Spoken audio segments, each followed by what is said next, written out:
الحمدللہ وحدہ والصلاة والسلام علی من لا نبی بعدہ اما بعد فاعوذ باللہ من الشیطان الرجیم بسم اللہ الرحمن الرحیم الذی خلق سبع سماوات طباقا ما ترى في خلق الرحمن من تفاوت فارجع البصر هل ترى من فطور ثم ارجع البصر كرتين ينقلب الیک البصر خاسئا وهو حسیر۔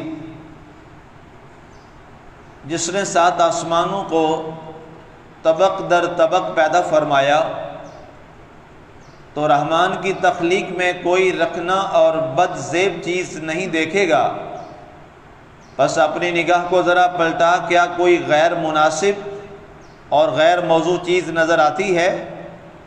پھر دوبارہ نگاہ کو پلٹا کر دیکھ، نظر تیری ہی طرف تھک ہار کر لوٹ آئے گی۔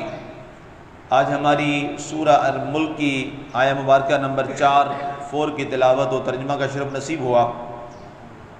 سامعین، گزشتہ درس مبارک میں گفتگو ہماری چل رہی تھی موت اور حیات کی، اور اس کی حقیقت پہ تفصیلی میں نے گفتگو کی اور آپ نے سماعت کی۔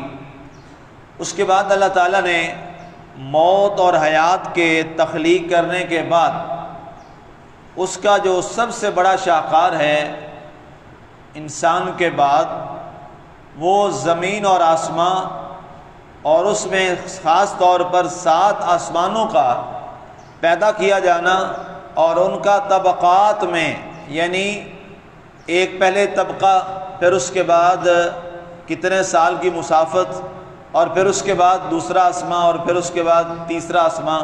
اس پر پہلے تفصیلی ایک درس جو ہے وہ آپ سورہ تحریم کے اندر سن بھی چکے ہیں۔ تو اس حوالے سے اللہ تعالیٰ نے فرمایا الذی خلق سبع سماوات طباقا، اللہ کی ذات وہ ہے کہ جس نے 7 آسمانوں کو طبق در طبق پیدا کیا۔ ما تری فی خلق الرحمن من تفاوت، تم اللہ تعالیٰ کی اس تخلیق کے اندر کوئی بھی بد تہذیبی یا برائی یا بد صورتی نہیں دیکھو گے۔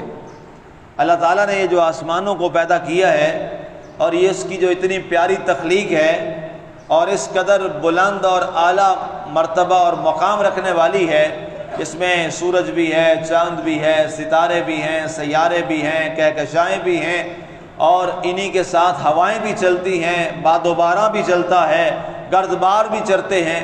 فرمایا یہ ساری چیزیں جو اللہ تعالیٰ نے پیدا فرمائی ہیں، ما تری فی خلق الرحمن من تفاوت، تم اللہ تعالیٰ کی اس تخلیق میں کوئی بھی بدصورت چیز کو نظر نہیں تمہیں آئے گی۔ ستاروں کو دیکھ لو کتنے حسین و جمیل ہیں، سورج کو دیکھ لیجئے کتنا حسین و جمیل ہے۔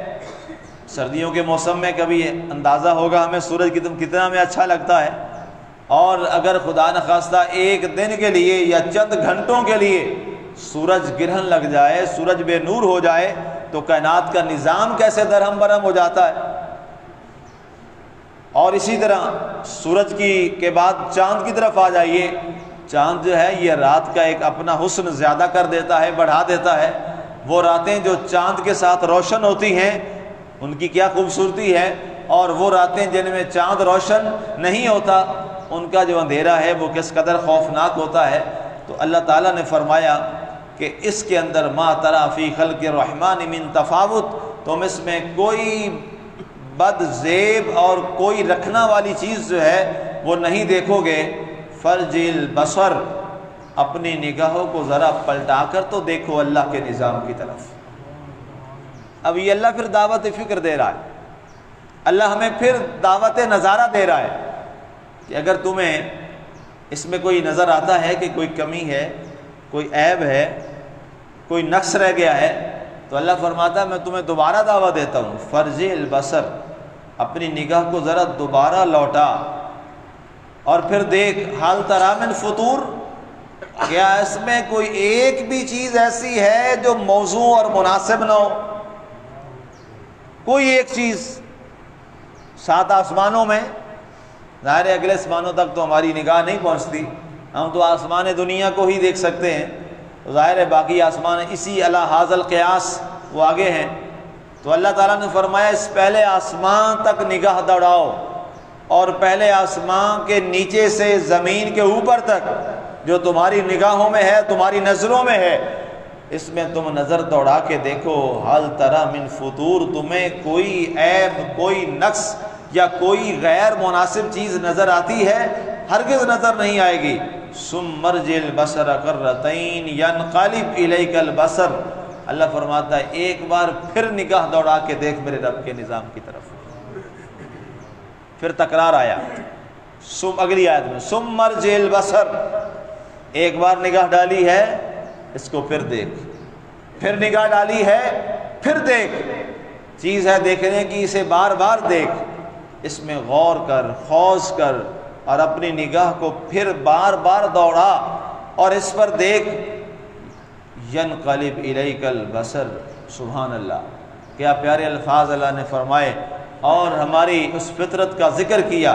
ینقلب الیک البصر خاسئا وهو حسیر، فرمایا پھر تیری جو نظر ہے وہ پھر تھک ہار کر لوٹ کر آئے گی تیری طرف، اور تجھے یہ بات کہنے پر مجبور کرے گی کہ واقعی اللہ کا سارا نظام بڑا حسین و جمیل ہے، اللہ کا نظام بڑا خوبصورت ہے، اللہ کا ایک ایک تخلیق کا جو اس کا شاہکار ہے وہ بڑا ہی حسین و جمیل ہے۔ آسمان سے ہم نیچے آتے چلے جائیں، نیچے زمین تک آ جائیں، آسمان کی بلندیوں سے لے کر اتنی بڑی چھت ہے، فرمایا قرآن خود فرماتا ہے، کیا تم دیکھتے ہو ہم نے اس کو کیسا کھڑا کیا؟ بغیر عمد، بغیر عمد ترونہا، ہم نے اس پوری بڑی چھت کو بغیر ستونوں کے کھڑا کر رکھا۔ دنیا اتنی ترقی کر چکی ہے، آسمانوں کو سر کرنے کے درپے ہے، لیکن آج تک کوئی ایسی چھت نہیں بنا سکا جس کے اوپر اتنی وزن والی چیزیں ہوں اور وہ بغیر چھت یہ پلر کے اور بغیر در و دیوار کے وہ قائم ہو۔ ابھی تک دنیا میں کسی ایسی چیز کا وجود نہیں آ سکا، لیکن اللہ تعالیٰ کی ذات نے اتنی بڑی وزنی چھت، جس کے اندر اگر ایک شہاب ثاقب گر جائے نا جی زمین پہ، ایک شہاب ثاقب، سورج کی تو میں بات ہی نہیں کر رہا، ایک اگر شہاب ثاقب زمین پہ گر جائے تو کئی صدیوں تک اس جگہ پر گڑا موجود رہتا ہے، کئی صدیوں تک وہاں پر فصل نہیں ہوتی، اور کئی 100 سال تک وہاں جو بچے پیدا ہوتے ہیں وہ معذور پیدا ہوتے ہیں۔ دنیا میں ایک جگہ ایسی پہ گرا اور کئی سالوں تک، کہتے ہیں 1.5-2 سال بیت گئے، وہاں جو بچہ پیدا ہوتا تھا معذور پیدا ہوتا تھا، اس قدر اس کا وزن تھا۔ ایک شہاب ثاقب گرا تو اتنے بڑے وہاں شہاب ثاقب موجود ہیں، اور اس سے بڑے بڑے گلیکسیز اور سٹارز موجود ہیں، وہ سارے کیسے کھڑے ہیں ہوا کے اندر، کیسے معلق کھڑے ہیں؟ اللہ فرماتا ہے غور کرو، بغیر ستون اور دیوار کے یہ صرف اللہ ہی کر سکتا ہے، کوئی اور نہیں کر سکتا۔ ینقلب الیک البصر خاسئا وهو حسیر، وہ لوٹ کر تھک ہار کر تیری طرف لوٹ آئے گی۔ اور اے انسان غور تو کر، اے انسان اس ساری اللہ کی تخلیقات اور اس کے حسن و جمال میں غور و خوض کر، اور بار بار اپنی نگاہ کو لوٹا۔ اب سوال یہ ہے، ایک آیت میں بتا دیا فرج البصر، پھر اگلی آیت میں کیوں فرمایا ثم مرجع البصر کرتین، پھر دوبارہ دیکھ؟ کیا مقصد ہے؟ اصل مقصد یہ ہے کہ اللہ تعالیٰ انسان کو شعور کی طرف لانا چاہتا ہے۔ ساری مخلوقات میں اللہ نے کسی کو اشرف المخلوقات نہیں بنایا، اشرف المخلوقات کا جو شرف ہے وہ صرف حضرت انسان کو عطا فرمایا۔ اس کی وجہ کیا ہے؟ اس کی صرف ایک وجہ ہے کہ اللہ تعالیٰ نے اشرف المخلوقات بنانے والی اس مخلوق کو، اس انسان کو جو معرفت دی ہے، جو پہچان دی ہے، جو شعور دیا ہے، جو عقل دی ہے، جو فہم و فراست دی ہے، وہ اللہ نے کسی اور مخلوق کو عطا نہیں فرمائی۔ اسی بنیاد پر حضرت انسان اس علم کی بنیاد پر اور اس فکر اور نظر کی بنیاد پر ساری مخلوقات سے اعلیٰ بن گیا ہے۔ اور اگر انسان میں خدا نخواستہ یہ فکر و نظر ختم ہو جائے اور انسان میں یہ فکر اور نظر کا مادہ ختم ہو جائے تو پھر انسان اشرف المخلوقات کس چیز کا رہ جائے؟ انسان تو اسی سے الگ ہو رہا ہے، اسی سے بلند ہو رہا ہے۔ تو اس لیے مسلمانوں ہمیں اللہ کی تخلیق میں غور کرنا چاہیے، ہمیں اللہ تعالیٰ کی مخلوق میں غور و خوض کرنا چاہیے، اور اس کی پیدا کردہ ایک ایک چیز کے اندر غور کر کے ہمیں حقیقت میں اللہ تعالیٰ یہ غور کرواتا کیوں؟ یہ بھی تو سوال ہے۔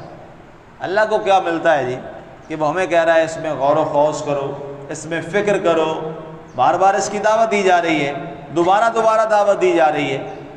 تو تمام مفسرین نے بالاتفاق یہ لکھا ہے کہ اللہ تعالیٰ یہ دعوت فکر اس لیے دے رہا ہے تاکہ تمہارا اللہ سے تعلق جو ہے وہ گہرے سے گہرا تر ہو جائے۔ جیسے جیسے یہ تجربہ ہے، یہ تجربہ ہے، جیسے جیسے انسان اللہ کی مخلوق میں غور کرتے ہوئے اس میں ڈوبتا چلا جاتا ہے، اتنا زیادہ اس کا اپنے مالک کے ساتھ تعلق اور بڑھتا چلا جاتا ہے۔ مثال کے طور پہ ایک پھل ہم کھاتے ہیں، میں ایک مثال دے رہا ہوں سمجھانے کے لیے۔ ایک سیب ہم کھاتے ہیں، ایک شخص نے سیب پکڑا اور اس کو کھا گیا، سیب اس نے بھی کھا لیا۔ ایک شخص تھا، اس نے سیب کو پکڑا، اس کو کاٹ کر جب کھانے لگا تو کھاتے ہوئے اس نے اس کو پکڑ کے غور سے دیکھا اور اس کا ذائقہ چکھنے کے بعد رک گیا اور ٹھہر گیا اور سوچا، واہ میرے مالک، ایک درخت کو پانی تو میٹھا نہیں دیا تھا تو نے، پانی تو ایسا ہی تھا، زمین تو ایک ہی تھی لیکن ایک ہی طرح کا پانی تھا، مالی نے پانی تو اکٹھا دیا سارے پھلوں کو، لیکن کیا تیری قدرت ہے، کسی کے اندر تو نے سیب والا ذائقہ پیدا کر دیا اور کسی کے اندر تو نے آم والا ذائقہ پیدا کر دیا۔ ایک اس شخص نے ایسے سیب کو کھایا، تو دونوں میں فرق ہے کہ نہیں ہے؟ زمین و آسمان کا فرق ہے۔ ایک نے پکڑا ڈالا منہ میں اور کھا گیا بس، اور ایک تھا اس نے کھایا پھر اس پر غور و خوض کیا۔ تو جب وہ غور و خوض کرے گا تو بتائیے اس کے دل سے اور زبان سے مالک کے حضور سجدہ شکر ادا ہوگا کہ نہیں ہوگا؟ اور کیا اس مالک کے ساتھ اس کا تعلق بڑھے گا کہ نہیں بڑھے گا؟ کھایا دونوں نے، لیکن فرق کہاں پہ آ گیا؟ فرق یہاں پہ آ گیا کہ جس نے غور و خوض کیا، جس نے اپنی نگاہ دوڑائی اس کی طرف، اب اس کا سیب کھانا بھی اللہ کے ہاں عبادت بن گیا۔ سیب اس نے بھی کھایا، پیٹ اس نے بھی بھرا، سیب اس نے بھی کھایا، پیٹ اس نے بھی بھرا، لیکن دونوں میں فرق ہوا، اس نے صرف پیٹ بھرا، اس نے پیٹ بھرنے کے ساتھ اللہ کی عبادت بھی کر لی۔ تو کیوں نہ مسلمانوں ہم بھی ایسا کریں، ہم کھائیں، پیٹ تو بھر ہی رہا ہے، ساتھ اس میں غور و خوض کر کے اپنے مالک کو یاد کر لیں تو ساتھ وہ اللہ کی عبادت بھی بن جائے گی۔ میرا مالک ہمیں اس پر غور و خوض کرنے کی توفیق عطا فرمائے، اور اس کی پوری جو تخلیق ہے، مخلوقات ہیں، اللہ تعالیٰ اس کی پوری تخلیق میں غور کرنے کی توفیق عطا فرمائے۔ اگلی کل والی آیت مبارکہ میں اللہ تعالیٰ نے آسمان دنیا جو ہے اس کی زینت کا ذکر کیا ہے، اور وہ بھی اسی طرف ہے، اس پہ انشاءاللہ کل بات کریں گے۔ وما علینا الا البلاغ المبین۔